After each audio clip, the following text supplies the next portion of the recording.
can find a virtuous woman, for her price is far above rubies. She is blessed.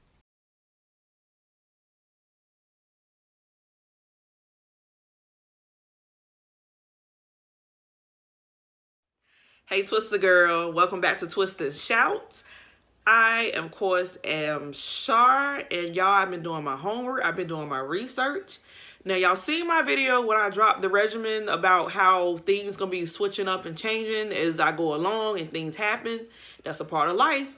And I'm here to tell y'all that yet again, there's gonna be a big, huge change in my regimen.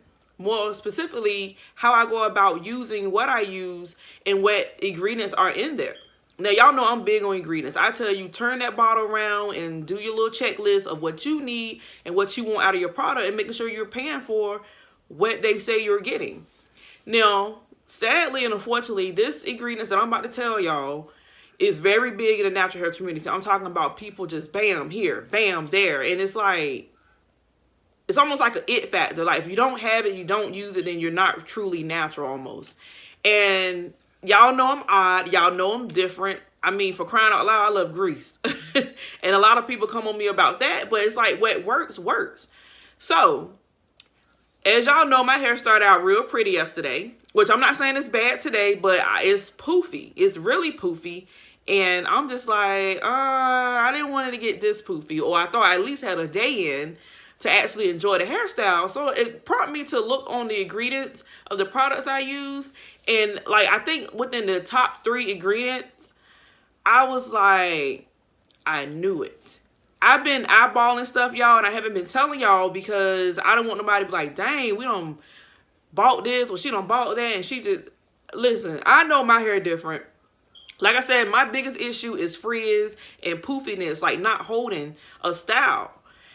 But I also noticed that when I use inexpensive things, it was like, how come that worked, but that didn't?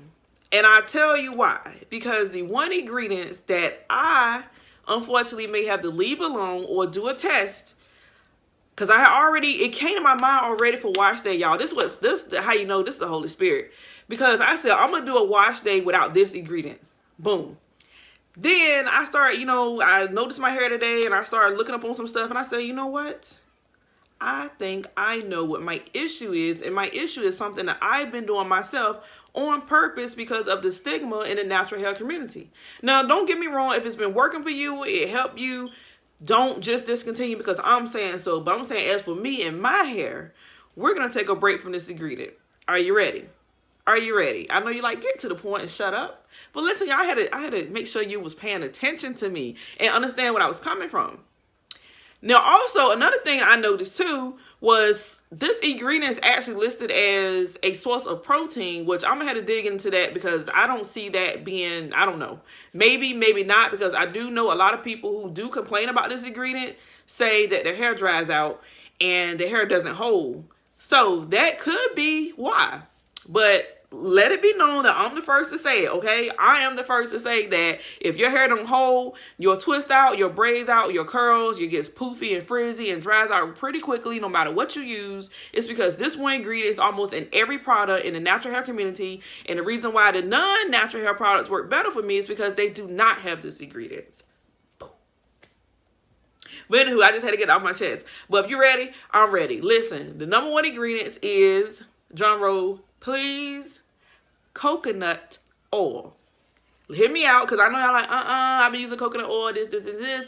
But listen, I'm talking about me and my hair. But if it applies to you, I want it to help you, and I want this to help somebody else. If there's anybody you know that says, no matter what I do, my hair doesn't hold, it gets hard, products just sit on my hair. Listen, like I told y'all, I used to use coconut oil as a pre-poo. And it softened my hair up. But it also was like a barrier where things couldn't come in. And I'm washing my hair and I'm like, I still feel like my hair with the coconut oil and not what I'm shampooing with. That's not okay and that's not a good thing. And I knew that could not have been good for my scalp health, let alone my hair strands. Y'all, I am high porosity. So trust and believe, if there's anything that actually stops stuff from getting into my hair, that may not be necessarily a good thing because high porosity showers are wide open and they don't discriminate against nobody. So if coconut oil does that, we may want to reevaluate where and which products we use and when we need it. Like a leave-in, for example. Maybe I do want to, you know, shut in that moisture, so something with coconut oil in it would be okay. But my styler or my cream or my finishing touches, no. My shampoo, no. Conditioner, no. Deep conditioner, no. And I have been looking and studying, y'all. It's going to be really hard to find a good, decent deep conditioner that I can afford and I don't mind buying to use on my hair. But listen, hear me out. Like I said, this is me, disclaimer. I'm not trying to joke on nobody. I'm not trying to play nobody. I'm saying for me, I had already planned to do a wash day. My next wash day is going to be coconut free and see how that works.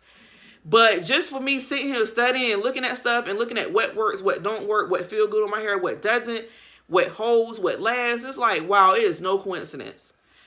With that being said, y'all, I'm going to actually give you an example of certain things that I use and I noticed that I'm like, wow, that was actually okay. Do y'all remember when I did the Aunt Jackie's Repair My Hair Argan Oil? And I know you're going to say, oh, duh, it's argan oil. But like other oils, I thought they're just going to throw something else in there. It's not going to be 100%. And I was right.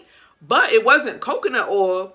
They actually argan oil and black castor oil.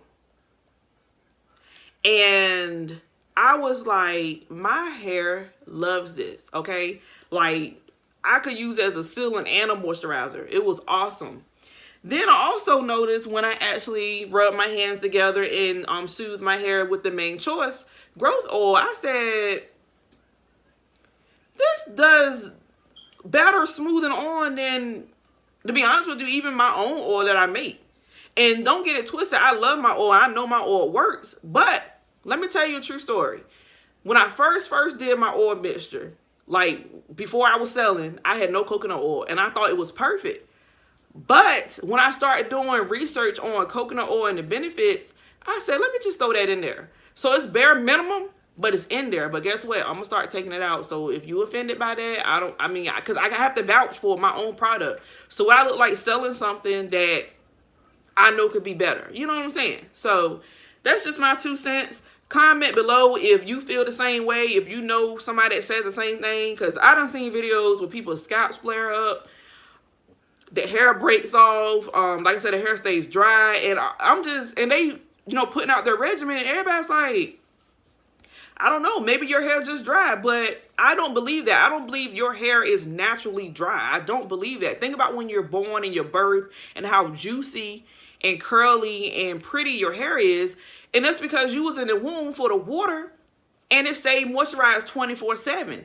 And even now, like I said, with my fenugreek mix, I'm noticing when I mist my hair daily, my hair does a whole lot better than when I don't mist it at all. But hey, like I said, do your own research, figure it out for yourself. Like I said, I'm doing a test trial to make sure that I'm not crazy and I'm not going nuts. But like I said, I believe the Holy Spirit pointed me right to it because I've been praying, I've been thinking about this thing, and I'm just like, Lord, I just want my hair to flourish. And I don't want to make the same mistakes twice. And I truly believe that the Holy Spirit led me directly to the issue of concern, and that's coconut oil. Now, to what degree, like if it's have to be 100% coconut oil or organic or like top 5 ingredients, that I don't know yet. But I do know the Palmer style that I used, coconut oil was, I think, like in top 3 or 4 ingredients. So that, like I said, that raised my eyebrow. But again, do your own research. I love y'all. Y'all know I'm just here trying to help me to help y'all, vice versa. So comment, let me know if you have any questions, concerns, any experiences.